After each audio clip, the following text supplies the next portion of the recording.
कि नॉलेज के बारे में जानते हैं। नॉलेज किसको कहा गया है?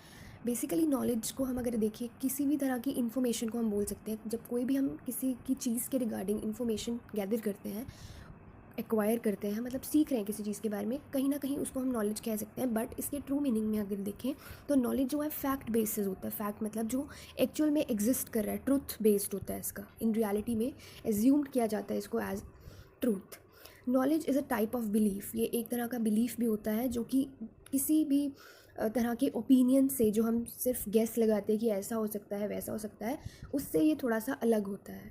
ठीक है, उससे अलग है। तो वो नॉलेज क्या है? जो कि ट्रू बेसिस पर है, ट्रूथ के बेसिस पर है, जो फैक्ट के बेसिस पर है। एंड लाइक इसमें फैमिलैरिटी का हो या अवेयरनेस, किसी भी जब एक पर्सन की अवेयरनेस होती है किसी भी फैक्ट को लेकर, स्किल में, ऑब्जेक्ट में, जब एक अंडरस्टैंडिंग अपनी शेयर करते हैं हम सोसाइटी में, कम्युनिटी में, तो वो एक तरह की नॉलेज हम उसको कंसीडर करते हैं। नॉलेज क्या है? हमने इंट्रोडक्शन में हमने मेनली देखा कि हम फैक्ट्स की बात करें, ट्रूथ की बात करें। अब इसका एक्चुअल में मीनिंग देखा जाए, जो टर्म नॉलेज है, हम एक थ्योरेटिकल या प्रैक्टिकल अंडरस्टैंडिंग कह सकते हैं किसी सब्जेक्ट की।